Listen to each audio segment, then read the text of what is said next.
नमस्कार दोस्तों, जय माता दी। हर हर महादेव। दोस्तों, आप सभी का बहुत बहुत स्वागत है हमारे इस महत्वपूर्ण कार्यक्रम में। जी हाँ दोस्तों, चाहे मर जाना, लेकिन नए साल के 9 दिनों में ये 5 काम भूल से भी मत करना, वरना माता रानी का क्रोध आपके पूरे परिवार के ऊपर टूट पड़ेगा। आपके सारे व्रत, सारे उपवास, आपकी सारी पूजा पाठ पर पानी फिर जाएगा। माता लक्ष्मी आपका घर छोड़कर चली जाएगी। देखिए, ये नए साल पूरे 500 सालों के बाद अपने साथ एक महाधन लक्ष्मी योग को लेकर आई है। इस नए साल में अगर माता रानी को आपने प्रसन्न कर दिया तो आपको इतना धन मिलेगा, इतनी खुशियां मिलेगी कि आप दोस्तों खुशी से पागल हो जाएंगे। जिस चीज के लिए आप पिछले 7 जन्मों से इंतजार कर रहे थे, वो ये 9 दिनों में आपको मिल जाएगा। लेकिन अगर आपने 9 दिनों में ये 5 काम भूल से भी कर दिए तो माता रानी प्रसन्न होने के बजाय आपसे क्रोधित हो जाएगी। आपको दोस्तों 1 रुपया पैसे के लिए तरसना पड़ जाएगा। देखिए, हर कोई चाहता है कि नए साल के 9 दिनों में माता रानी उसके घर पधारे, माता रानी की उसे कृपा मिले। आप में से बहुत सारे लोग व्रत रखेंगे, उपवास रखेंगे, कोई चप्पल छोड़ देगा माता रानी को प्रसन्न करने के लिए। लेकिन दोस्तों, अगर जाने अनजाने में आप कुछ गलत काम कर जाते हैं, जी जानकारी के अभाव में, तो दोस्तों आप करेंगे यही करेंगे। आप में से कई लोग दोस्तों बिना जानकारी के कुछ ना कुछ नए साल के दिनों में कर ही देंगे, और उससे क्या होगा, माता रानी को कष्ट पहुंचेगा। माता रानी फिर आपके घर से नाराज होकर चली जाएगी। माता रानी आपके घर के द्वार से ही बाहर चली जाएगी और आपके घर पधारेगी नहीं। फिर इंसान के जीवन में दोस्तों घोर संकट आते हैं, घोर विपदाएं आती है, उसका कर्ज बढ़ जाता है, अकाल मृत्यु उसे सताती है। देखे, नए साल के दिनों में जिस तरह से माता रानी अपने भक्तों के हालचाल लेने के लिए धरती पर आती है, वैसा ही भूत पिशाच प्रेतात्मा भी इन नए साल के दिनों में बहुत ज्यादा आक्रामक हो जाते हैं। साथ ही साथ काला जादू, तंत्र मंत्र भी इन नए साल के दिनों में बहुत ज्यादा किया जाता है। आप सभी ये बात तो जानते ही होंगे, और ऐसे में अगर आपके द्वारा कुछ गलत कार्य हो गए गाने अनजाने में, तो ये सारी बला आपकी जिंदगी को नरक बना सकती है। इसलिए सावधान रहना बहुत जरूरी है। आज इस वीडियो में मैं आपको बताऊंगा कि आपको कौन से 5 काम नहीं करने चाहिए इस नए साल में, और साथ ही कौन से कार्य करने चाहिए इन नए साल के दिनों में। आपके खास उपाय करें जिससे माता रानी आपका धन दौलत का भंडार आपके घर में भर दे, आपके सारे संकट मिटाए, आपकी जिंदगी से सारे संकट दूर करे। वीडियो में मेरे साथ शुरू से लेकर अंत तक बने रहिएगा। बहुत बहुत गंभीर जानकारियां आज मैं आपको इस वीडियो के माध्यम से नए साल के बारे में देने वाला हूं। देखिए दोस्तों, सबसे पहले कार्ड की ओर बढ़ते हैं। बिल्कुल ध्यान से सुनिए। नए साल के दिनों में भूल से भी सुनसान जगह पर मत जाना। सुनसान जगह पर भूल से भी नहीं जाना है, क्योंकि नए साल के इन दिनों में नकारात्मक शक्तियां अपने चरम पर होती है। इधर उधर नकारात्मक शक्तियां, भूत प्रेत पिशाच आत्माएं भटकती रहती हैं। इसलिए नए साल के इन दिनों में सुनसान जगह हो गई, या फिर पीपल का पेड़ हो गया, नीम का पेड़ हो गया, इमली के पेड़ हो गए, रात्रि में खास करके इन पेड़ों के नीचे भी नहीं जाना चाहिए। नए साल में आप देखेंगे दोस्तों, काला जादू, तंत्र मंत्र बहुत किया जाता है। कोई अपने दुश्मन को मिटाने के लिए, तो कोई अपने प्रतिद्वंदी को हराने के लिए, तो कोई जलन की भावना से किसी से बदला लेने के लिए काला जादू, तंत्र मंत्र करवाता है। और वो तंत्र मंत्र किसी तिर पर किया जाता है, कोई टोटका किया जाता है। तो आपको दोस्तों हर चौराहे पर, हर तराहे पर ऐसे टोटके मिलेंगे ही मिलेंगे। इन टोटकों से बिल्कुल दूर होकर आपको गुजरना है। इन टोटों पर आपका पैर नहीं पड़ना चाहिए। अगर आपका पैर पड़ गया तो वो सारी बला आपके ऊपर भी आ सकती है। इसीलिए ऐसी जगह से दूर होकर गुजरे। अगली बात दोस्तों, आप लोग माता रानी की पूजा अर्चना तो करते ही हैं, खास करके दोस्तों व्रत भी रखते हैं। कुछ लोग चप्पल भी छोड़ते हैं, बहुत अच्छी बात है, सबकी अपनी श्रद्धा होती है। लेकिन इसके अलावा दोस्तों, आप दैनिक जीवन में यानी कि रोजमर्रा की जिंदगी में कुछ ऐसी गलतियां कर जाएंगे जिससे आपके सारे व्रत, सारे उपवास का फल आपको नहीं मिलेगा, और उल्टा माता रानी हो सकती है, आपका घर छोड़कर जा सकती। इंसान के जीवन में फिर भूखमरी छा जाती है। उसके जीवन में कभी भी फिर माता लक्ष्मी नहीं टिकती। उसके ऊपर अकाल मृत्यु का भी संकट मंडराता है। इसलिए बचना बहुत जरूरी है। आखिर कौन से है वो काम? देखिए, आगे बढ़ूं उससे पहले वीडियो को लाइक जरूर कर देना। इतनी गंभीर वीडियो आज आपके लिए बनाई है, इसलिए वीडियो को लाइक करना बिल्कुल ना भूलें। और नीचे कमेंट बॉक्स में सच्चे मन सच्ची श्रद्धा से 3 बार जय माता दी, जय माता दी, जय माता दी जरूर लिखेगा। जो भी व्यक्ति कमेंट बॉक्स में 3 बार जय माता दी लिखेगा, माता रानी उसे अगले 9 दिनों के अंदर एक बहुत बड़ी खुशखबरी देगी। तो आइए जानते हैं दोस्तों, ध्यान से सुनिए। अक्सर दोस्तों घर में कभी कभी छोटी सी बात को लेकर पतंगड़ बन जाता है, लड़ाई झगड़े हो जाते हैं। कभी कभी कोई पति अपनी पत्नी को डांट देता है तो कोई पत्नी अपने पति के ऊपर चिल्ला देती है। कभी कभी कोई बच्चे होते हैं जो चिड़चिड़ करते हैं तो माता पिता अपने बच्चों को भी मारते हैं।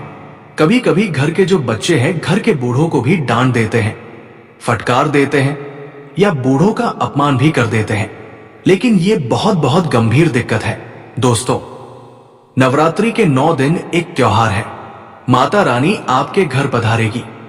अच्छे से आपको माता रानी का आदर्श सम्मान पूजा पाठ करनी है। ऐसे में अपने घर की खास करके लक्ष्मी कौन है? आपके घर की लक्ष्मी है आपकी पत्नी, आपके घर की मां, आपके घर की बच्ची, वही है आपके घर की असली लक्ष्मी। आपके घर की बच्ची वही है आपके घर की असली लक्ष्मी। कोशिश करें कि आपको अपने घर की लक्ष्मी के आदर्श सम्मान में कोई कमी नहीं आने देना है। अपनी घर की लक्ष्मी का कभी भी अनादर नहीं करें।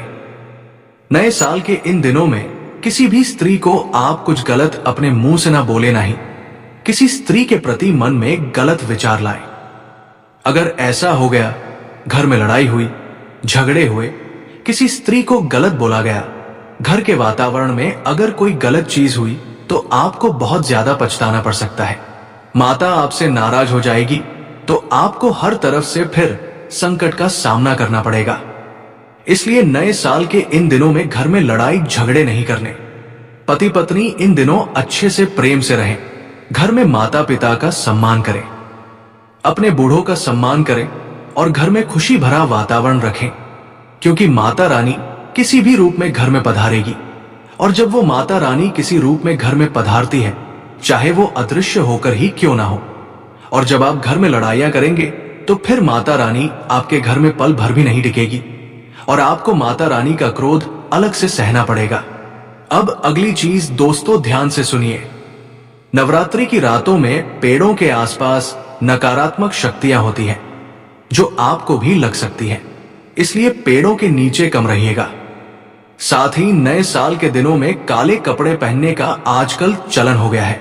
कई लोग गरबे में भी काले कपड़े पहनने लग गए हैं, लेकिन इन दिनों काले या फिर गहरे रंग पहनना बहुत अशुभ माना जाता है, यानी ये नकारात्मकता के प्रतीक होते हैं। दोस्तों, नकारात्मक ऊर्जा को आकर्षित करते हैं और देवी देवता का आशीर्वाद कम कर देते हैं। इसलिए काले कपड़े पहनना भूल से भी जायज नहीं है। दोस्तों, हमारे नए साल के इन दिनों में तो काले कपड़े मत पहनिएगा। काले कपड़े से गहरे कलर से बचिएगा। दोस्तों, अगली चीज देखिए। कई लोग हैं जो मांस, मछली, अंडा, शराब का सेवन करते हैं, लेकिन ध्यान रहे नए साल के इन दिनों में भूल से भी मत करना। वैसे तो कभी भी नहीं करना चाहिए, लेकिन अगर किसी घर में नवरात्रि में तामसिक भोजन बन रहा है तो वहां भोजन करने से साधना का फल तो नष्ट होगा ही, लेकिन उस घर की आने वाली 7 पुष्टों के नसीब भी खराब हो जाते हैं। आने वाली 7 पुष्ट के भाग्य वो अपने हाथों से नष्ट करता है। इस बात का विशेष ध्यान रखिए। अब दोस्तों, नए साल के इन दिनों में जो झाड़ू है उसका विशेष महत्व होता है, क्योंकि झाड़ू भी एक लक्ष्मी माता रानी का ही एक प्रतीक है। दोस्तों, ऐसे में झाड़ू पर लात नहीं लगना चाहिए। झाड़ू को विशेष अच्छे स्थान पर रखना चाहिए। नवरात्रि में झाड़ू खड़ा नहीं रखना चाहिए। लक्ष्मी का अपमान होता है और घर में दरिद्रता प्रवेश करती है। घर में अगर टूटी झाड़ू हो तो टूटी झाड़ू को घर से बाहर कर दे। अगर घर में टूटा हुआ कांच हो तो टूटे हुए कांच को भी घर से बाहर कर दें, क्योंकि ये टूटी फूटी चीजें जो घर में होती हैं वो घर में दरिद्रता लाती है। माता रानी ऐसे घर में कभी भी नहीं आएंगी। भले ही आपका घर छोटा है, भले ही आपका घर कच्चा है, लेकिन उस घर में टूटी फूटी चीजें ना हो, टूटे हुए बर्तन ना हो, टूटा हुआ कांच ना हो, खराब इलेक्ट्रॉनिक सामान ना हो। इस बात का ध्यान रखिएगा, क्योंकि ये जो टूटी फूटी खराब चीजें हैं अपनी ओर नकारात्मकता आकर्षित करती है। और फिर देवी देवता आपके घर में कैसे पधारेंगे? इन दिनों भले ही आप व्रत कर रहे हैं, उपवास रख रहे हैं, अच्छी बात है, लेकिन झूठ नहीं बोलना है। झूठ अगर बोलोगे तो व्रत अधूरा होगा, व्यर्थ चला जाएगा। अब दोस्तों, शाम के समय और दिन के समय कई लोग सोने की आदत रखते हैं।